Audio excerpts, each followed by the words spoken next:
Allez, bonjour à tous. On est lundi, il est 7h30, c'est le retour de la chronique Ubuntu Business où on parle de business à l'africaine, de business avec les valeurs d'Ubuntu. C'est la première de l'année. Vous avez vu que j'ai fait quand même bon, certains diront petite, d'autres diront longue pause. Mais en tout cas, une pause. Pourquoi? Parce que je me suis dit que il fallait profiter de la fin de l'année pour renouveler la vision, réfléchir à qu'est-ce qu'on veut faire et surtout m'assurer que la trajectoire que l'on prenait avec Black Network et avec ce contenu aussi, allait vraiment dans la direction dans laquelle on voulait qu'elle aille et qu'elle nous rapprochait véritablement des objectifs que l'on se donnait, de la vision qui était la nôtre et pas que de faire des vidéos juste pour faire des vidéos et même d'avancer, de travailler, de faire des événements, de tout faire juste pour en faire, quoi, sans vraiment que ce soit stratégique. Cette pause m'a permis de renouveler la vision, je dirais, de réfléchir à, où est-ce qu'on va et d'affiner, d'être plus stratégique dans, les choix et la vidéo d'aujourd'hui va servir à ça. Déjà, je vous souhaite à tous une excellente année 2026. On peut se souhaiter beaucoup de choses, mais la chose la principale, c'est la santé, véritablement pour aller chercher tout ce que nous, on doit aller chercher, à titre individuel, en tant que boîte et en tant que communauté et même pour le continent plus largement. On a vraiment beaucoup de travail, du pain sur la planche. Il faut pas qu'on dorme, mais pour ça, il faut qu'on ait une santé de fer. Il y a beaucoup de choses qui nous appartiennent pour avoir cette santé mais comme je dis toujours que Dieu bénisse nos efforts, mais que Dieu nous accorde la santé aussi pour pouvoir faire tout ce qu'on a à faire et à chacun d'entre vous, je vous souhaite, de le faire, de l'avoir, d'avoir une santé de fer et pour, atteindre vos objectifs, je vous souhaite de participer à une aventure comme Black Network, de rejoindre Black Network pour qu'on atteigne nos objectifs ensemble. Le sujet du jour, en fait, c'est, dans, cette période-là où j'ai beaucoup réfléchi à Black Network, beaucoup réfléchi à qu'est-ce que je voulais, quelle était la vision pour Black Network.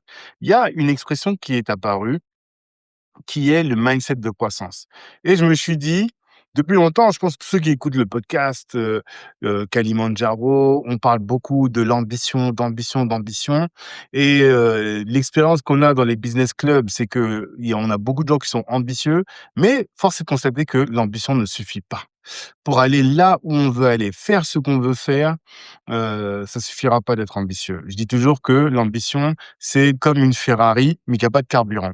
Ça veut dire qu'on a des beaux rêves, on a quelque chose qui est très, très beau sur le papier, on veut aller loin, 100 000 000 € de chiffre d'affaires, tatati et tatata, des milliers de salariés, mais s'il n'y a pas le mindset de croissance avec notre ambition, on va aller dans le mur. Pourquoi? Et ça, c'est tout c'est pas qu'on va aller dans le mur, c'est plutôt qu'on va aller nulle part ou en tout cas, on ne pourra jamais atteindre l'ambition. Pourquoi est-ce que je dis ça? C'est que vous connaissez la vision globale de Black Network. Black Network, nous, ce qu'on veut, c'est, contribuer à la renaissance africaine. OK. Contribuer à la renaissance africaine, mais nous, on est dans la diaspora, nous, on est des entrepreneurs. Comment? Bon, ça veut dire qu'il faut une communauté d'entrepreneurs solides, de la diaspora africaine et afrodescendante solide, avec des entreprises pérennes qui, elles, va contribuer à la renaissance africaine. OK. Ça, c'est la vision, la mission, tout ça, je veux bien. Maintenant, concrètement, une fois qu'on a ça, ou plutôt pour parvenir à ça, qu'est-ce qu'on doit mettre en place? Comment est-ce qu'on va faire en sorte d'y aller? Avec qui on va aller là-bas? Et il y a beaucoup de gens qu'on reçoit sur le podcast. J'ai il y a J'arrivais pas toujours à identifier qu'est-ce qui faisait que ces personnes-là étaient spécifiques et qu'est-ce qui faisait que ces personnes-là me me donnaient envie de me dépasser plus que les autres. Et c'est là où il y a un mot qui est apparu dans mes recherches, dans mes lectures, c'est le mindset de croissance. En fait, l'idée, c'est que le mindset de croissance, c'est ce qui va nous permettre de faire des entreprises, des meilleures entreprises. Ça, c'est la première chose. C'est le point principal. Et après, je vais vous montrer comment est-ce que Black Network contribue à améliorer, à diffuser ce mindset de croissance-là. Tout d'abord, pourquoi est-ce que le mindset de croissance va nous permettre de faire des boîtes meilleures et fait des entrepreneurs qui seront meilleurs? Eh bien, le mindset de croissance va dans ce sens. Pourquoi? Parce que il n'y a pas d'excellence sans le mindset de croissance. C'est le mindset de croissance qui fait en sorte que l'on est excellent, première chose. Et deuxième chose, c'est le mindset de croissance qui va faire en sorte que l'on soit résilient également. Donc, excellence et résilience sont les conséquences de ce mindset de croissance. Et vous imaginez bien que si vous êtes dans l'excellence d'une part et que si vous êtes résilient d'autre part, alors, tout ça, c'est du carburant pertinent, utile, nécessaire pour votre ambition, pour atteindre ces ambitions. D'abord, on peut se demander, et je pense que certains d'entre vous vont se demander, c'est quoi le mindset de croissance? Le mindset de croissance est défini de la manière suivante. C'est un livre de Carol Dweck qui définit le mindset de croissance et le mindset fixe. Et le mindset de croissance, c'est une croyance d'abord, donc c'est ça le mindset, c'est une croyance, un état d'esprit, que les capacités humaines comme l'intelligence, ou le talent ne sont pas des traits fixes, donc retenez ça, mais qui peuvent être développés au fil du temps par 3 moyens: l'effort, la stratégie, le recours à l'aide d'autrui. Et en fait, pour moi, c'est ça. Ça, c'est la clé. C'est une clé essentielle parce que déjà, ça va nous rendre excellents. L'excellence, c'est un processus. Vous pouvez l'imaginer. C'est pas quelque chose où on est excellent. Ça arrive, hein. Il y a des gens qui ont un génie et qui sont excellents dans leur domaine, mais ces gens-là vont moins nous intéresser. Bon, en tout cas, personnellement, c'est pas des gens qui me font vibrer parce que si on a un don de Dieu, bon, bah, voilà, ça y est, c'est réglé, ça s'arrête et on peut plus rien faire et ça c'est pas ça qui va nous permettre d'avancer en tant que communauté. En revanche, l'excellence grâce au mindset de croissance, eh bien, c'est autre chose. Déjà, comment est-ce qu'on définit l'excellence? L'excellence, c'est quelqu'un qui a atteint un niveau de qualité éminente. La qualité éminente, c'est une qualité qui surpasse toutes les autres, qui a un niveau supérieur à tout ce qui se trouve sur le marché. Ça, c'est l'excellence. Pour avoir ce niveau-là, eh bien, c'est des efforts que chacun de nous doit faire et qui vont permettre d'atteindre ce niveau. On oppose et donc pour arriver à ça, je le dis, ça c'est ma thèse, c'est que le mindset de croissance va nous permettre d'atteindre ce niveau-là. On oppose le mindset de croissance au mindset fixe. On l'a dit, le mindset de croissance, lui, il a vocation ou bien, c'est une croyance que les capacités humaines comme l'intelligence ou le talent ne sont pas des traits fixes et le mindset fixe pense que le l'intelligence, c'est un trait fixe. Mais qu'est-ce que ça peut avoir pour conséquence que ce soit un trait fixe? Eh bien, la conséquence, dès lors que c'est un trait fixe, c'est que, la personne qui a ce mindset fixe, elle veut paraître intelligente, elle a peur de se tromper, bien souvent ça arrive, ou elle a peur de l'échec, elle va pas prendre, de risques parce qu'elle va pas chercher à faire mieux. Elle considère que le niveau où elle est, c'est le niveau maximum, en tout cas et que, soit vous me prenez comme ça, soit vous me prenez pas. Alors que derrière, la personne qui a un mindset de croissance, c'est quelqu'un qui va poser des actes, qui va apprendre et qui va toujours chercher à se développer et toujours chercher à progresser. Et je pense que vous en avez dans votre entourage. Vous voyez des gens, à chaque fois que vous leur parlez, ils voient, un problème. Ils vont toujours voir le problème, ils ont un problème à chaque solution, vous voyez? Et ils vont pas chercher à se développer. Et dans le livre de Carol Dweck, elle explique que, quand on a des enfants auxquels on va présenter un problème de maths, si le problème est plus difficile, oui, au-dessus de leur niveau, vous avez 2 types de profils qui vont apparaître. Vous avez le profil qui a un mindset fixe, qui va dire: «Ah non, je peux pas faire, je suis trop bête, je vais pas réussir à m'en sortir» et d'ailleurs, bien souvent, c'est des profils qui vont tricher parce qu'ils ont absolument besoin de prouver qu'ils sont bons et ils trouvent tous les moyens, même les moyens détournés, pour prouver qu'ils sont bons. À côté de ça, mindset de croissance, l'enfant qui a un mindset de croissance, lui, c'est un enfant qui va dire: «Ah, il va se réjouir de faire face à une difficulté, réjouir parce que cette difficulté-là va lui permettre d'apprendre, va lui permettre de grandir» et souvent, quand je suis face à un défi, vous savez ce que je me dis? Je me dis: «Ah, là, effectivement, c'est difficile. Là, je suis en dehors de ma zone de confort».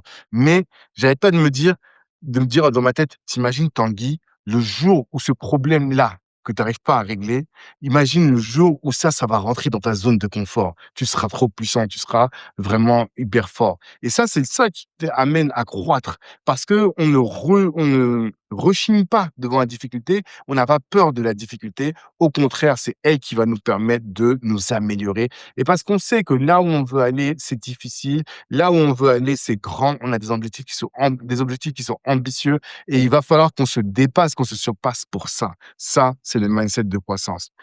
Autre chose, le mindset de croissance, c'est aussi celui qui permet la résilience. Parce que, en fait, des échecs, vous le savez, dans la vie entrepreneur, on en rencontre tout le temps des échecs.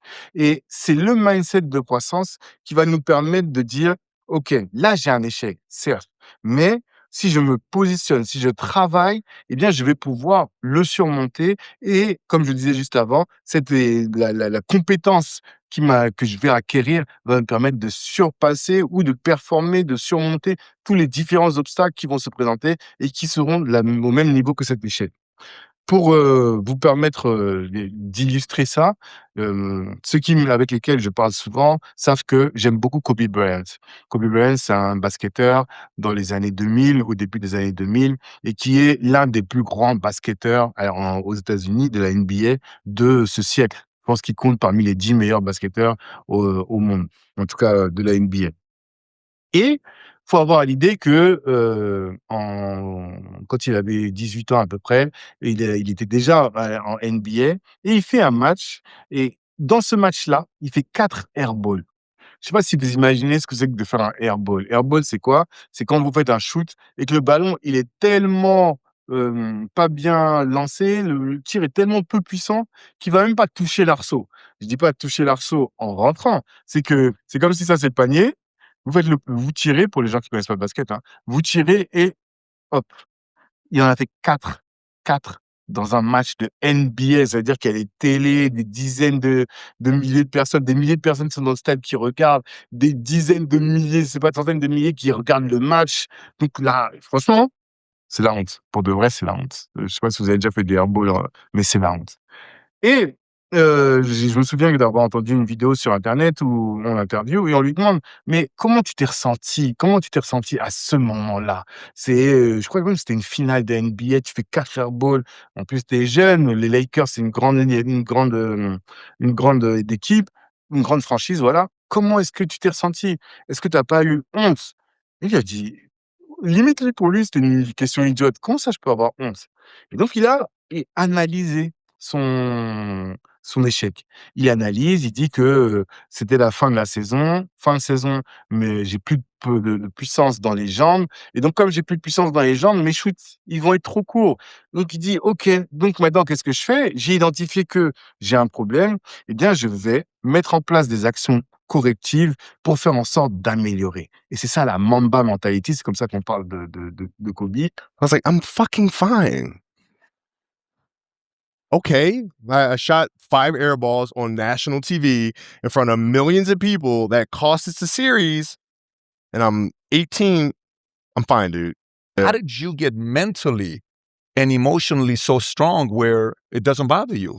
Well, you got to look at the reality of the situation. Like for me, it's not. You kind of got to get over yourself.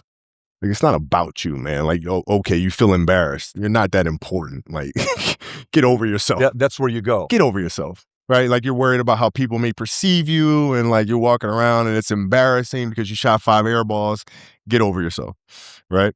And then after that, it's okay. Well, why did those air balls happen?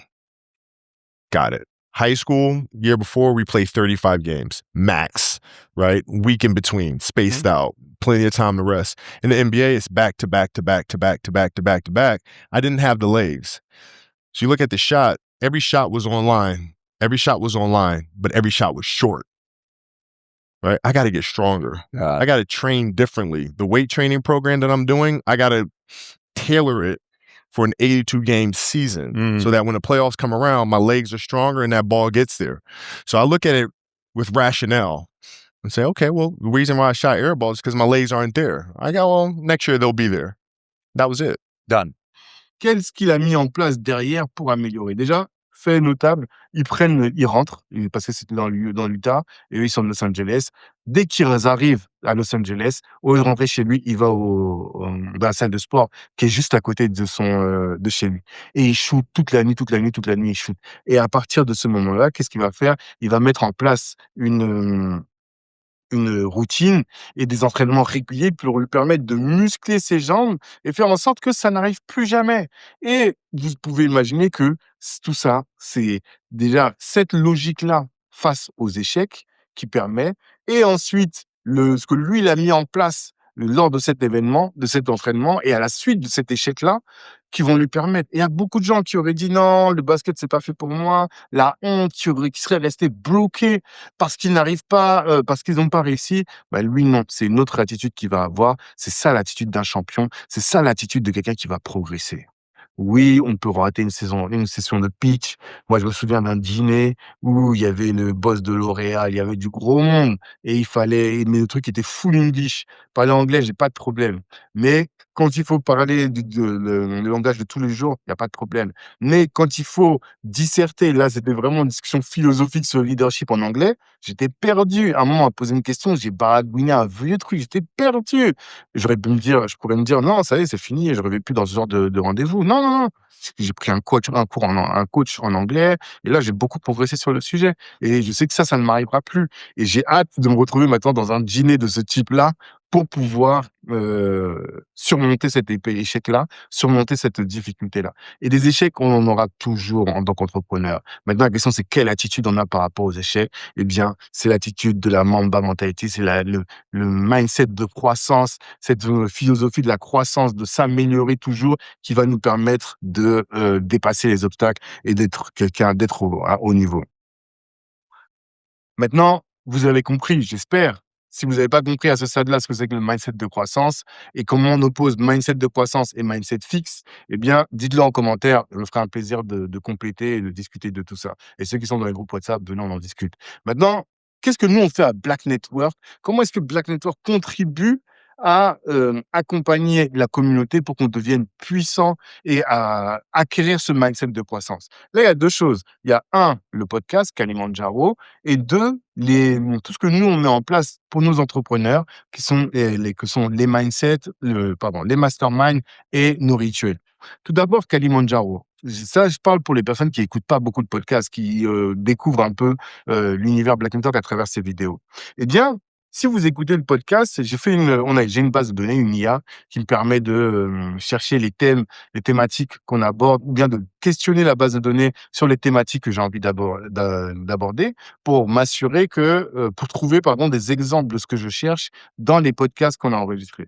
Et quand j'ai parlé du mindset de croissance, il m'a dit, l'IA m'a répondu: «Tous les contenus abordent des sujets liés au mindset de croissance». C'est-à-dire que, pour, hem ça montre que les entrepreneurs ont ce mindset-là. Les entrepreneurs qu'on reçoit sur le podcast. Donc souvent, c'est ceux qui ont soit ils sont en réussite, soit ils ont des parcours de réussite, soit ils sont sur des bonnes dynamiques de réussite. Donc vous voyez bien que c'est pas anodin, ça se retrouve partout.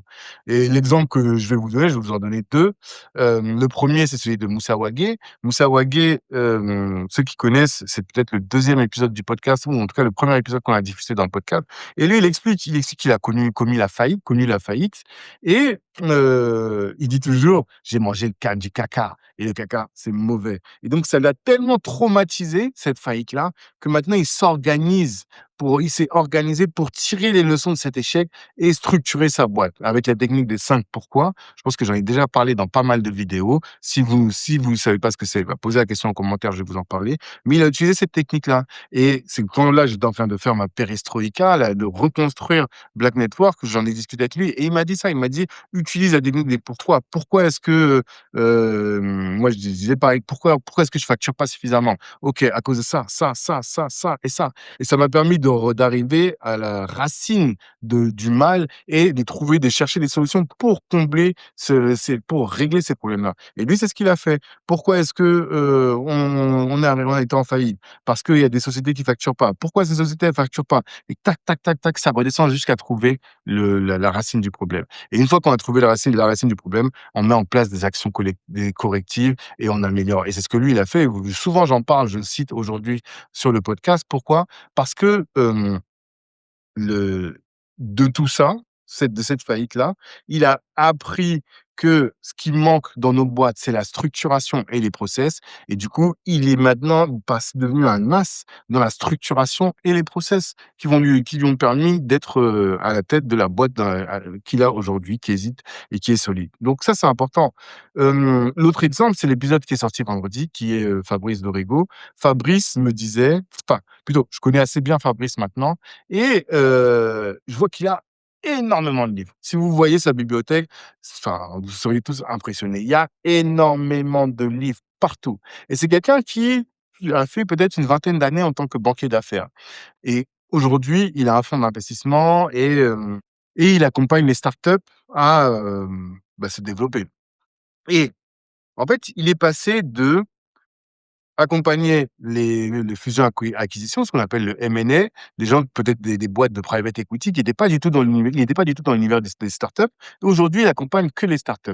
Et quand je lui parlais, je lui posais cette question-là, et je pense qu'on en parle aussi dans le podcast, il explique que il a énormément lu. Il lit énormément. Et quand il prend un sujet, il est obsessionnel sur la maîtrise de ce sujet-là, ce qui va faire en sorte qu'il va tout lire beaucoup de contenu. Et quand vous parlez avec lui, aujourd'hui, vous avez l'impression qu'il a accompagné les startups depuis des dizaines et des dizaines d'années.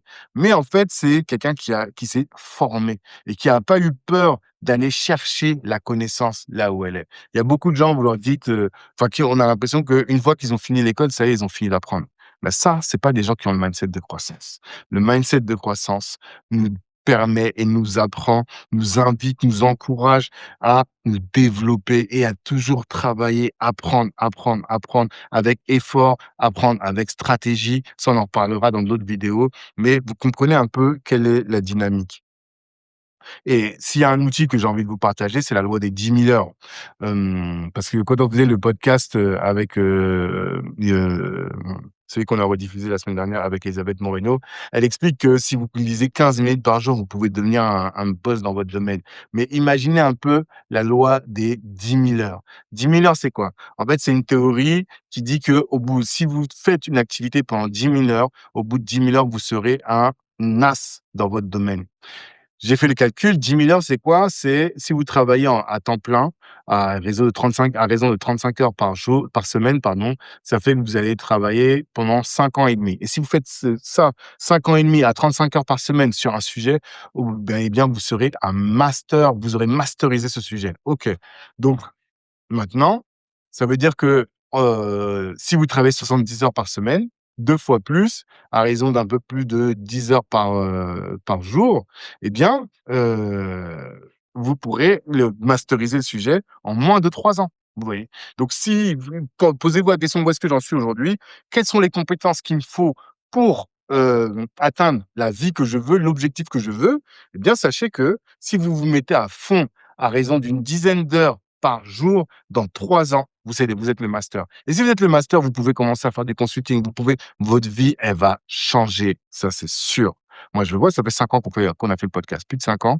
Là, en septembre, ça va faire 6 ans qu'on fait le podcast. Donc, 6 ans à écouter les entrepreneurs, 6 ans à lire, me documenter sur les sujets liés à l'entrepreneuriat.